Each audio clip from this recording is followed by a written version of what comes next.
તારીખ 25 મે 2024 શનિવારને ખુશનુમા સાંજ રાજકોટના ઇતિહાસમાં ક્યારે ન રૂંઝાય તેવો કારમો ઘા આપી ગઈ હતી.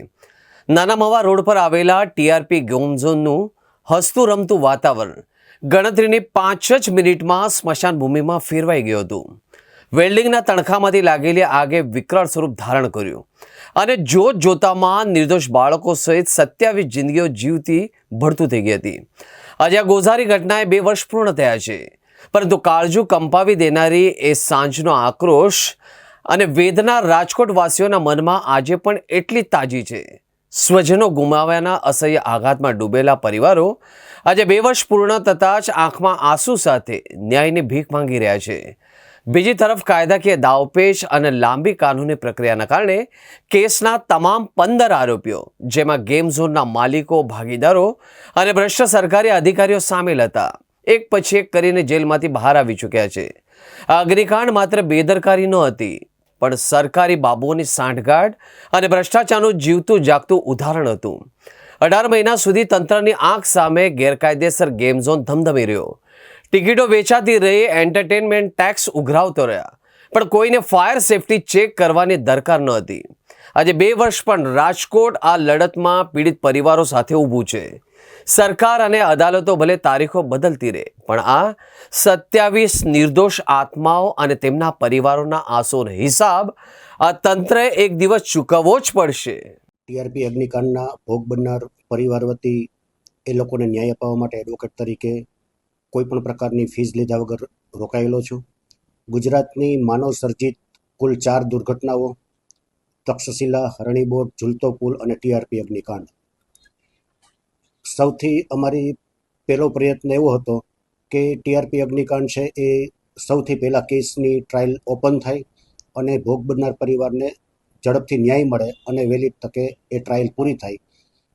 એ ભાગરૂપે ડ્રાફ્ટ ચાર્જ કરી અને સૌ પ્રથમ કોર્ટમાં રજૂ કરી દેવામાં આવેલો. ત્યાર પછી કોર્ટ દ્વારા આરોપીઓ સામે તહોમત ફરમાવવામાં આવેલ. કુલ 15 આરોપીઓ સામે ફરમાવેલ તહોમત છે એ આરોપીઓ દ્વારા ચેલેન્જ કરવામાં આવેલ. એ ઉપરાંત કેસની ટ્રાયલ ડે ટુ ડે ચાલે એના માટેના પ્રયત્નના ભાગરૂપે એક એપ્લિકેશન આપવામાં આવેલી, એનો પણ આરોપી દ્વારા વિરોધ કરવામાં આવેલો. આરોપીઓને કોઈ જગ્યાએ સફળતા મળેલ નહીં. ત્યારબાદ કેસની ટ્રાયલ છે એ ઓપન થઈ. આ ટ્રાયલ ચલાવવામાં સ્પેશિયલ પીપી તરીકે Tushar Gokani, additional special PP તરીકે નીતેશ કથિરિયા અને ભોગ બનનાર પરિવાર વતી હું રોકાયેલો. આ કેસમાં કુલ પોસ્ટમોર્ટમ કરનાર 6 ડૉક્ટરો છે. એમાંથી 5 ડૉક્ટરોની જુબાની છે એ નામદાર અદાલતમાં નોંધાઈ ગયેલ છે. એક ડૉક્ટરની જુબાની જે બાકી છે એની આગામી તારીખ 12/6/2026ના રોજ નોંધાવાની છે. એ રીતે જોવામાં આવે તો 4 માનવ સર્જિત દુર્ઘટનાઓ છે એમાંથી સૌથી પહેલાં ટીઆરપી અગ્નિકાંડની ટ્રાયલ છે એ શરૂ થઈ ગયેલ છે. આ 2 વર્ષ દરમિયાન પહેલાં ડે ટુ ડે કેસ ચલાવવા માટેની એપ્લિકેશન આપવામાં આવેલી, એમાં આરોપીઓએ અવરોધ ઊભો કરેલો, એમાં સહકાર ન આપેલો. ત્યાર પછી 15 આરોપીઓ સામે તહોમત ફરમાવવામાં આવેલું. એ તહોમત આરોપીઓએ સ્વીકારવાની જગ્યાએ એને પણ ચેલેન્જ કરવામાં આવેલું અને ટ્રાયલ છે એ ઓપન ન થાય, ચાલે નહીં અને ડીલે થાય એવા આરોપીઓ દ્વારા અવરોધો કરી અને પ્રયત્નો કરવામાં આવેલ, જેમાં સફળતા મળેલ નહીં અને ટ્રાયલ છે એ ઓપન થઈ ગયેલ છે. હજુ ટ્રાયલ છે એ શરૂ થયેલી છે. હજુ આરોપી તરફથી ઘણા બધા કાનૂની મુદ્દાઓ ઉપસ્થિત કરવામાં આવશે ટ્રાયલ ડીલે કરવા માટે.